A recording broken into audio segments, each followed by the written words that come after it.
Hello everybody, welcome to my latest artist vlog, and in this one I want to show you some little scenes from creating my largest watercolor painting to date. So this is my biggest block of paper. It is more than twice as large as anything I have ever painted before, and I've had this block of paper for at least a year and had been hesitant to open it, but I finally decided to just go for it.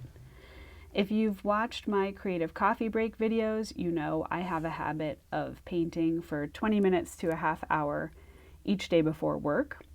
And even though this is my biggest painting yet, that was still my starting point for this painting. There was an evening when I knew I had about an hour to myself where I opened up the block, I did the drawing, and put in the wash for the sky. But then the rest of the painting happened in 20 to 30 minute bursts. And again, if you watched my creative coffee breaks, you know part of my hope is to show other people out there that you do not need huge amounts of time to keep creativity in your life and to have a good creative practice. So this painting, it took me over a week in little bursts to finish it. And I think that worked out really well, actually. Instead of saying, oh, I need 2 or 3 hours to do a painting, I could work on it a little bit at a time and make very deliberate decisions. In my last artist vlog, some viewers told me unequivocally they didn't like the background music, so I guess for this video I'm just gonna chat and see where the conversation takes us. So here you can see I'm using a big flat brush. This is, I think, a 1-inch flat brush, and I'm using it to just bring in the foreground of this painting, which is quite large. This was one of the hardest parts of scaling up for me, is that what I think would work compositionally very well for a smaller painting, in this painting meant I had a massive area of very dark foreground for the trees. And so I have to put them in little by little. You can see that I'm placing the paint, and I'm not painting a wall. I am making conscious brush strokes and gradually building up the edge of those trees. Once I get to where it's like solid tree, I can put bigger washes, but edges are really important.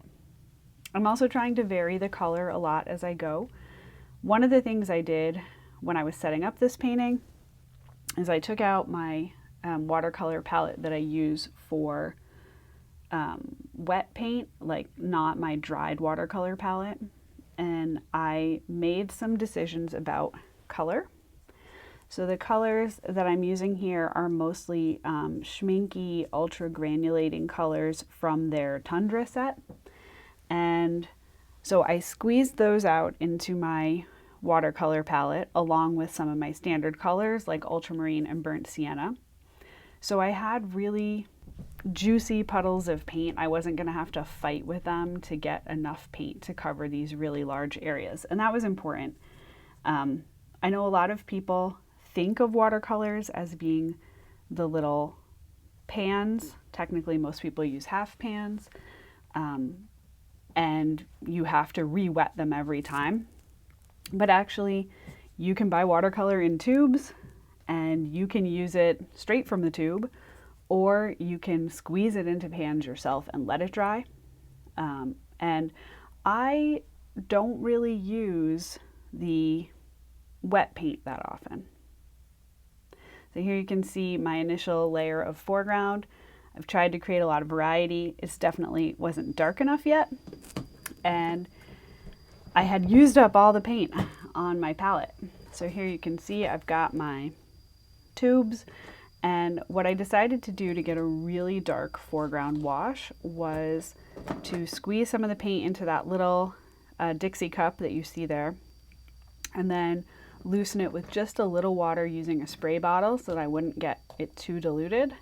and then use that very creamy mixture to get a nice dark foreground. This is a strategy that I was borrowing from paint pouring techniques. You may have seen acrylic paint pouring.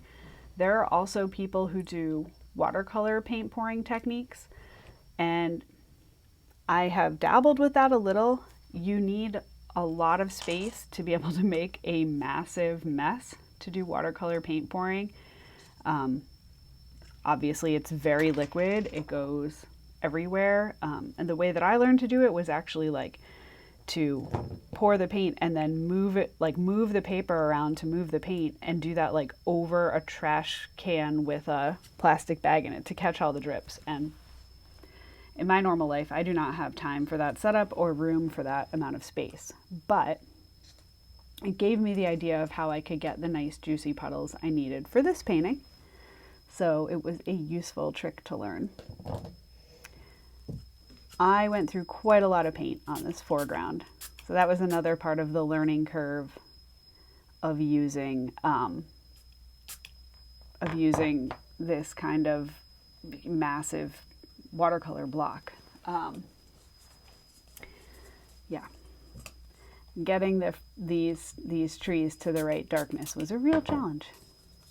I think that's another misconception about watercolor. People think of watercolor and they think of it in its transparent form. It is a transparent media. And I think they maybe picture some of those elementary school paintings where everything's a little washed out and then you put some black marker on the front for silhouettes. But you can get a great intensity out of artist grade pigments. One of the ways to do it is what I just said, of using the tube paints and making sure that you don't dilute them too much so that you get this really nice thick consistency. And it is possible to actually go too thick, right? Watercolor is not designed for like impasto techniques, so you need to dilute it enough, but not too much. I love these Schmincke ultra granulating paints because when you put them down, as they settle into the grooves of the paper, they separate and create different effects and you can see the different pigments that make them up start to separate out. They can be really fun for monochrome painting because you can use just the one pigment, but it will look like you've used multiple pigments because they have different colors in them. Well, you did use multiple pigments, but it will look like you used multiple paints. So you can get really interesting dimensional effect by using just one pigment. So even though so this painting, I should have told you already, this painting is the view from Black Mountain in Jackson, New Hampshire, looking out at Mount Washington. And so the most important part of the painting is actually Mount Washington, which is off in the middle ground. But the part of the painting that took me the longest to paint was definitely the foreground trees. They took a lot of passes, as you can see here, and a lot of adjustments. And funnily enough, as you'll see in a minute, in the end, I didn't even keep all of them. I recently went to the Museum of Fine Arts in Boston to see the Winslow Homer exhibit, and it was a phenomenal exhibit. It's only there for about another month, so if you're in New England and you can get to Boston before it leaves in January of 2026, you should really go. It's wonderful. And one of the things, I took away a lot of things from it as a student of watercolor, but we'll come back to that in a minute. So what you can see here, I've finished the dark layer. I have studied the painting and concluded that my composition really didn't work. I stayed quite true to the composition of my reference photo, which I took a couple of years ago in New Hampshire, and it looked good in like the thumbnail that I was looking at, you know, on my phone as a reference photo. But when I reproduced it this large, it just really didn't work. So I played around and decided to do something crazy, and that was to cut my painting to make a better composition. This is something that I learned from Winslow Homer. One of the paintings in the exhibit, they had it there on the wall framed, and you can see how he intended the painting to be displayed, but then they had a facsimile where you could lift the mat and see his original composition, where he had basically made a much larger format painting and then decided to eliminate most of the original foreground to create his final, more successful composition. So I was thinking about that as I contemplated what to do with this very large painting and how to make the composition work, and I decided to be brave and go ahead and cut the painting to make the composition read a little better. What I felt didn't work about it is that the foreground trees on the right are very tall, which is true to the view that you see from Black Mountain, but also it makes the viewing position here kind of confusing. I think it's hard for the viewer to figure out where they are in space and why some of these trees are so tall and how they can see over and beyond some trees, and I don't know. I just felt like it was visually confusing. So I went ahead, I measured very carefully, double checked. I am not great at measuring and cutting things, so this was a little scary. But I had all my measurements and I went for it. Even cropping this down, so I cropped it with the intention of framing it to be 17 inches by 17 inches square. Even at that crop, this is still almost twice as big as my usual working size. So my normal largest paintings, the ones that I do for my plein air work, I tend to work on 11 by 14. That's my standard size. Although this summer I also started doing actually some smaller ones, 9 by 12. So at 17 by 17, this is still almost twice as many square inches of painting as 11 by 14, which is kind of crazy. And as I was cropping this, I was also well aware, I intended to frame it, as you can see here, and I was pretty worried about how much a frame was going to cost. So here you can see I'm getting my painting into its mat. If you want to learn more about framing your watercolor paintings, I made a full-length tutorial on that you can find on my channel. But yeah, I was really worried about just how much it was going to cost to frame this, because when you frame watercolor, they need to be behind glass. It's expensive.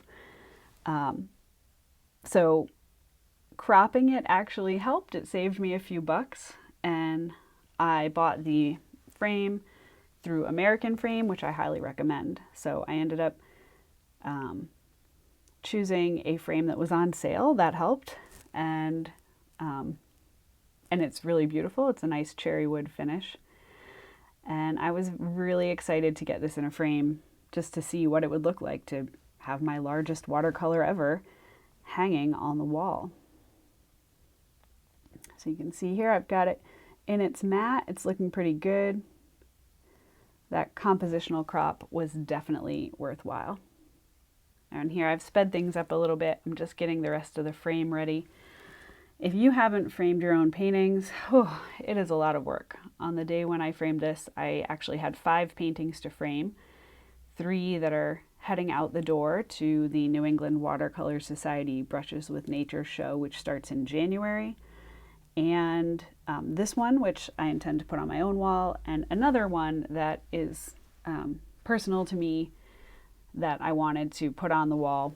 I had a frame that got damaged in a show this summer, so I can't use it for anything that's going out to exhibit, and I can't sell it. So I thought I would take a painting that I did of my friend's farm with my husband and our friend's dog and our dog, both of whom are no longer with us, sadly. So I thought I would take that painting and put it in a frame so we can think of that happy memory. As you can see here, American frames come like really easy to use. As long as you've measured right, all will be well. There's a lot of cleaning involved in framing. You never want any dust behind there. You want a nice finish. So you can see here I'm giving the final polish on the acrylic. I do frame mine behind UV protective acrylic, which is what I recommend.